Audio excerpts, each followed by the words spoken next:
Aleluia, Jesus. Versículo de número 4 em diante. E ele se foi ao deserto, a caminho de um dia, e veio e se assentou debaixo de um zimbro, e pediu em seu coração a morte, disse: Senhor, já basta, toma agora a minha vida, pois não sou melhor que os meus pais. E deitou-se e dormiu, e eis que então um anjo do Senhor tocou e disse: Levanta-te e come. E ele olhou, e eis que na sua cabeceira estava um pão cozido sobre as brasas e uma botija com água. E ele bebeu e tornou-se a deitar. E o anjo do Senhor tornou a segunda vez, o tocou e disse: Levanta-te e come, porque grande é a tua caminhada. E levantou-se, pois, e comeu e bebeu. E com a força daquela comida caminhou 40 dias e 40 noites até o monte de Deus. Amém? Amém. Você me pode então os seus Glória a céus. Deus. Glória a Deus. Meu Deus, dando glória a Deus. Aleluia, meu Deus. Amém, querido. Também quero louvar a Deus pela vida do meu apóstolo Paulo, profeta de Deus. Deus abençoe. Pastora Miriam, pastora missionária. Pastora missionária.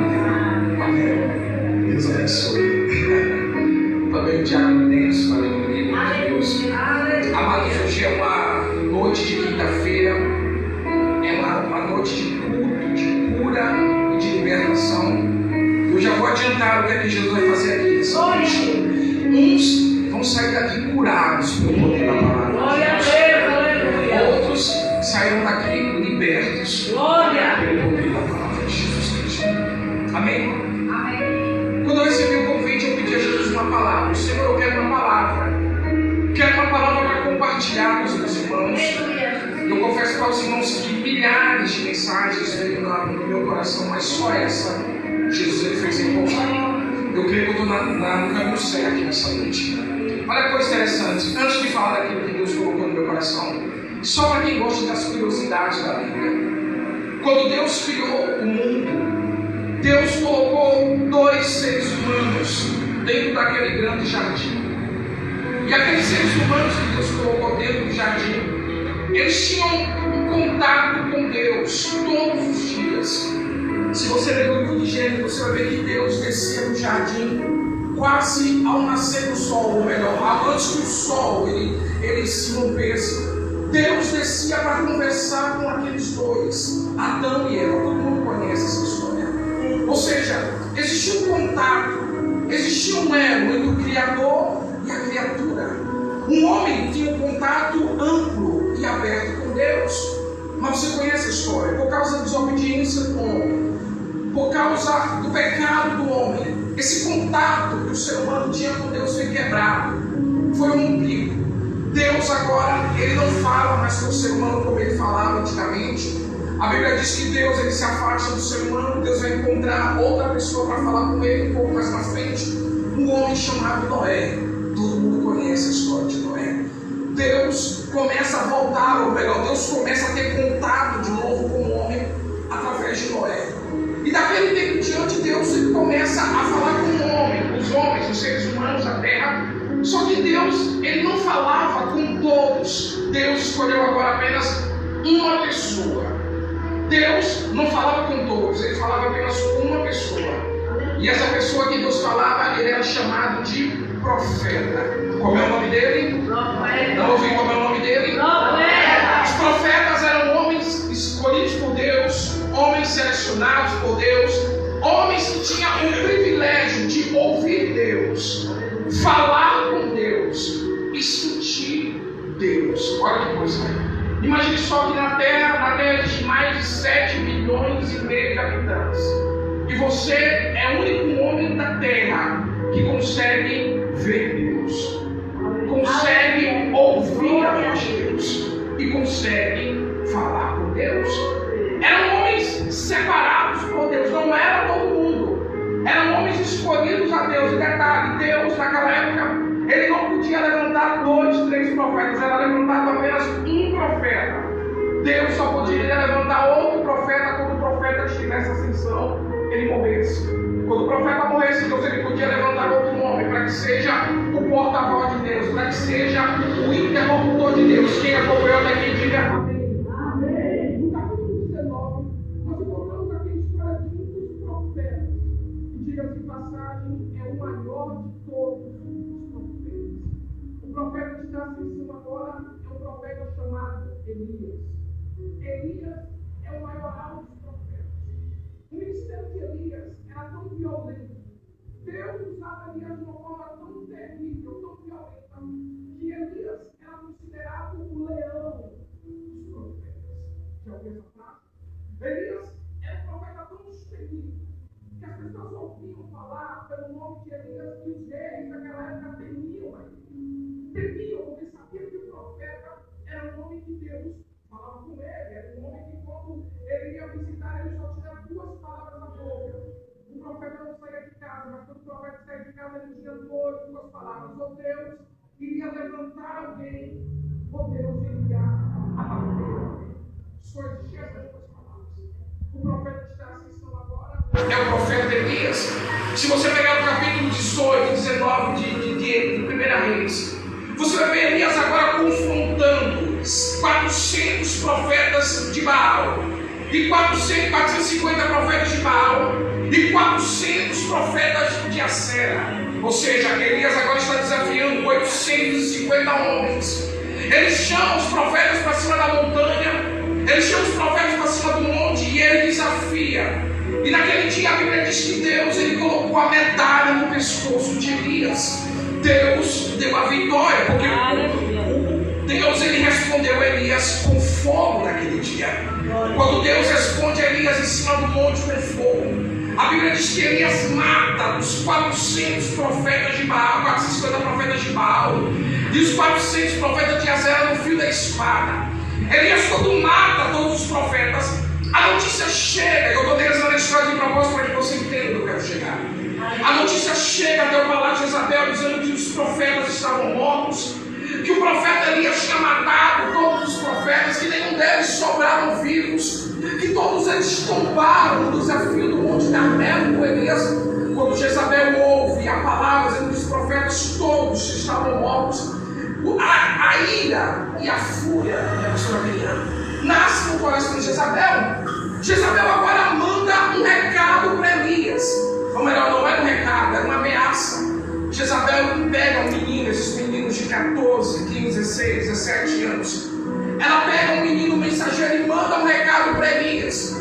E o recado é mais ou menos assim, ela diz: amanhã pela manhã, se você estiver, profeta Elias, por essas redondezas, a mesma coisa que aconteceu com os profetas de Baal e de Acera acontecerá com você também. E olha que coisa interessante, quando o profeta ouve as ameaças da rainha, quando o profeta ouve as palavras de ameaça de Isabel, a palavra que era para entrar pelo ouvido e sair pelo outro, não foi assim. A palavra entrou no ouvido e desceu para o coração do profeta. E a Bíblia diz que agora Elias começa a fugir da ira de Jezabel.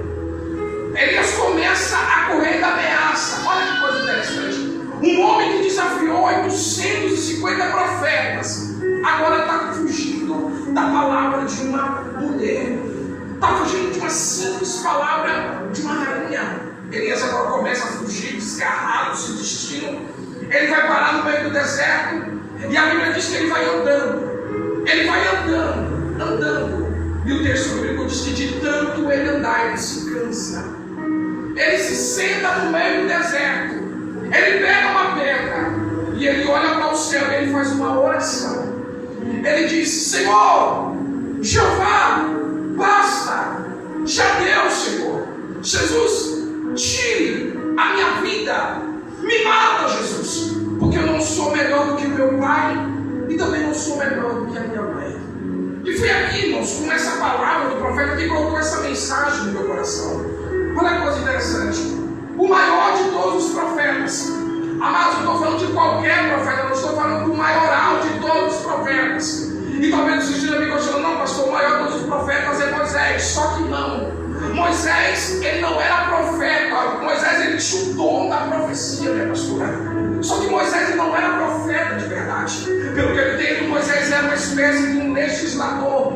Você lembra quando Deus ele fala com Moisés, o Senhor diz: Moisés, eu quero que você vá até o Egito e diga para Faraó que liberte o meu povo, para que o meu povo volte para casa, para que o meu povo queime incenso. Deus ele viu que Moisés estava assustado, Moisés estava comendo, e o Senhor diz: Moisés, eu sei que você está comendo, eu sei que você está assustado, só que você não vai só, Moisés, nessa peleja. Eu envio o teu irmão Arão. Arão irá contigo, Moisés. Arão vai ser o interlocutor. Arão vai ser o porta-voz. Arão vai ser o profeta. E tu, Moisés, será Deus na terra. Olha que coisa forte. A figura de Moisés era a figura de Deus. Se você olhasse para Moisés, estava olhando para Deus. Se você falasse com Moisés, estava falando com Deus. Se você caminhasse com Moisés, estava caminhando com Deus. A figura de Moisés era a figura da lei.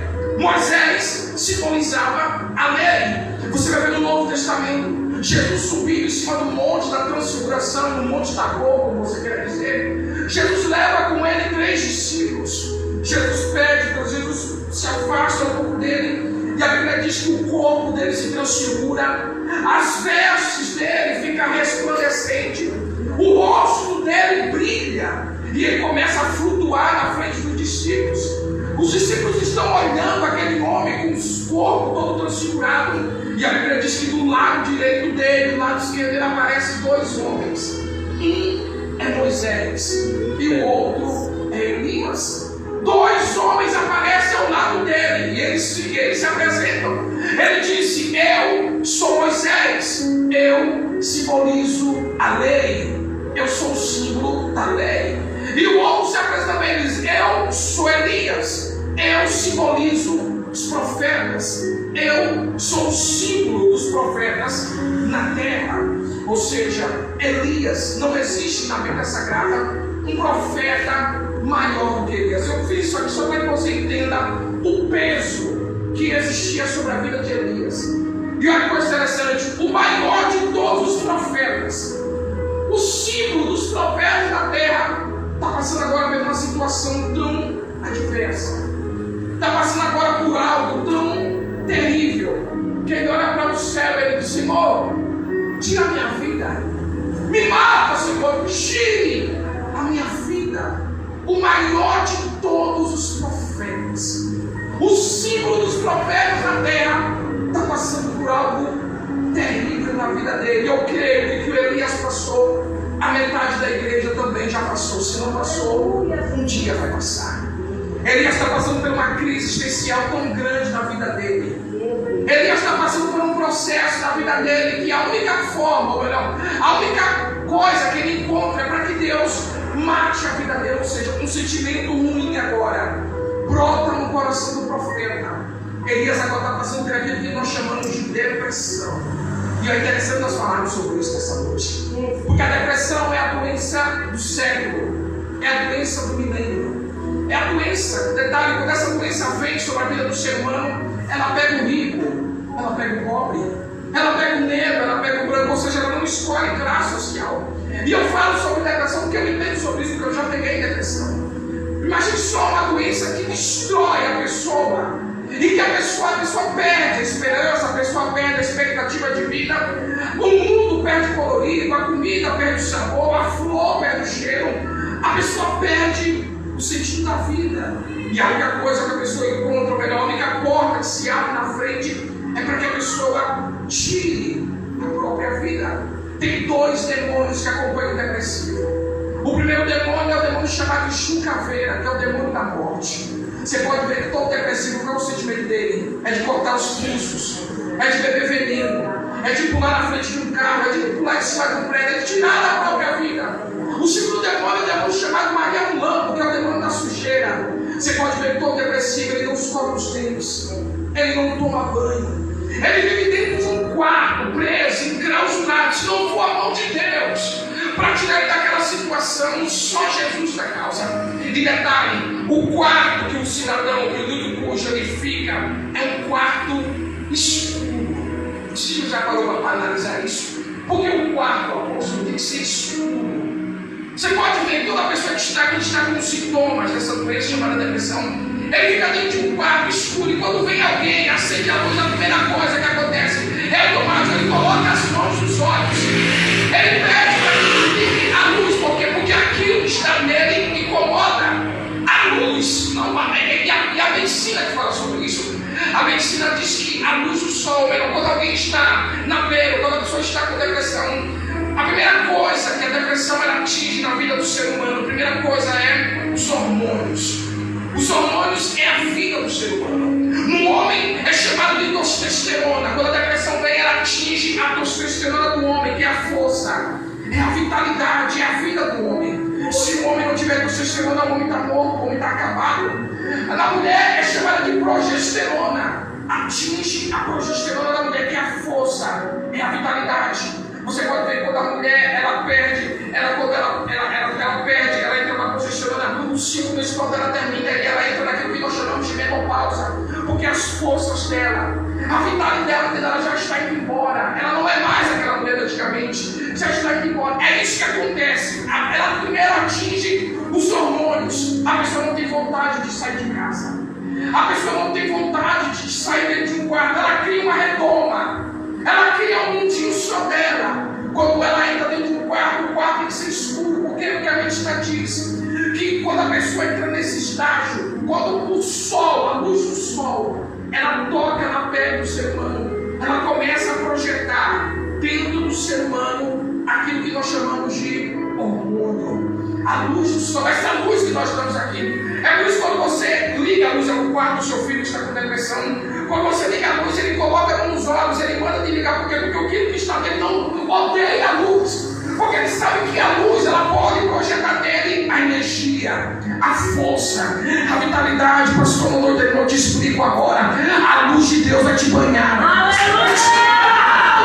Óbvio que a luz do Senhor vai explodir na sua frente.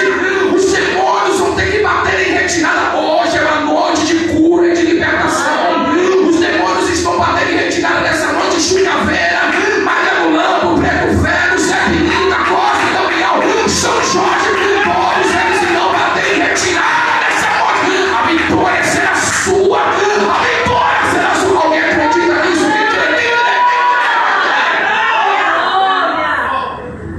Olha que interessante. O maior de todos os profetas, Elias, está passando por aquilo que nós chamamos de depressão. Está triste, está oprimido, está depressivo, está sem força, está sem vontade, ele olha para Deus e diz: Senhor, me mata, Senhor, tire a minha vida, porque eu não aguento mais. Quem um dia não falou isso para Deus? Todo mundo um dia no auge de um desespero, todo mundo um dia no auge de uma luta, num pico de emoções tão elevado, chegou para Deus e pediu isso. Todo mundo já passou por isso. O maior de todos os profetas está passando por uma situação adversa. Ele olha para o céu: Senhor, a luta está grande, está travada, Jezabel me ameaçou, eu não tenho mais escapatória, daqui a alguns dias eu vou morrer pelas mãos da rainha. Me mata, tire a minha vida, Senhor, porque eu não sou melhor do que meu pai, também não sou melhor do que a mãe. O maior de todos os profetas, o leão dos profetas. Isso mostra para nós aqui nessa noite que o maior crente, o crente mais forte, também passa por luta. Nós se apoiamos demais sobre a vida dos obreiros aqui, a pastora Miriam, a pastora Miriam, o pastor Paulo, mas a gente olha para eles e temos eles como espelho. Mas você não sabe o que eles passam por detrás das cortinas, nos bastidores, na calada da noite. O maior de todos os profetas está ensinando uma lição para nós aqui nessa noite. Que também crente de altar, crente de púlpito, ele também crê, ele também fracassa, ele também tem os seus momentos de desespero, ele também tem os seus momentos de deslize. Não é porque ele é crente de altar que ele é um super crente, não é porque ele é pastor, não é porque ele é apóstolo, não é porque ele é bispo, mas ele tem os seus momentos de fraqueza, tem os seus momentos de desespero, tem os seus momentos que olha para todos os lados. Senhor, parece que vai acabar. E eu falo isso porque um dia eu peguei depressão, e quando eu peguei depressão, eu me lembro que a vida não tinha mais sentido. O mundo perdeu o colorido, a comida perdeu o sabor. Eu olhava, eu perdi as expectativas da vida. Se não fosse a mão de Deus. Eu me lembro que todas as portas se fecharam para mim. Eu prego a palavra de Jesus, eu prego com coração, eu prego com garra, com força. E se tirar isso da pessoa, a pessoa morre. Eu me lembro que nessa época todas as portas fecharam para mim. Não tinha mais agenda, não tinha mais convite. Não me convidava nem para bater parabéns. Olha que coisa séria. O telefone, apóstolo, descarregou. Já que o telefone descarregou, também não fazia sentido colocar o telefone no carregador, já que ninguém ligava. Então não fazia sentido o telefone ligado. E eu me lembro que eu fiquei 3 meses. 3 meses dentro de um quarto escuro. 3 meses em cima de uma cama. Cabelo grande, barba comprida. Não tomava banho. Não escovava os dentes. 3 meses. Até depois de 3 meses, uma pastora, amiga minha, lembrou de mim. Não tinha mais nada, não tinha postagem, não tinha sumido do mundo. E uma pastora amiga minha lembrou de mim, ela foi lá na minha casa, ela disse, cadê o Alberto? Nunca mais vi nada dele, sumiu. E minha mãe disse, está aí jogado dentro de um quarto. Está aí jogado em cima de uma cama. E a pastora perguntou, o que aconteceu? Ela disse, eu não sei o que aconteceu. E a pastora disse, eu posso entrar para falar com ele? Ela disse, vai lá, fala com ele, vê se não tinha algum efeito. E a pastora entrou naquele quarto. Eu estava jogado em cima de uma cama, cabelo comprido, barba comprida. Ela olhou para mim e começou a chorar. Ela olhou para mim e disse, Alberto, o que foi que aconteceu com você? E eu olhava para ela e eu lembrava de uma palavra que o pastor tinha dito para mim. Porque eu tive uma queda, eu tive uma falha. Errar, todo mundo erra. Não tem alguém perfeito aqui? Não. Tem alguém com asa de anjo aqui? Não. Tem alguém com a orelha aqui na cabeça? Errar, todo mundo erra. Mas eu errei. Eu pedi perdão a Deus e Deus me perdoou. Eu pedi perdão à igreja, mas a igreja não me perdoou. E por causa dessa queda, por causa desse erro que eu tinha, eu fiquei 3 meses. Se não fosse a mão de Deus, eu não estaria aqui para contar essa história, meus irmãos. O pastor olhou para mim, o pastor disse, eu pedi perdão à igreja não me perdoou. Eu disse, pastor, eu não tenho problema nenhum, eu vou voltar para a igreja, porque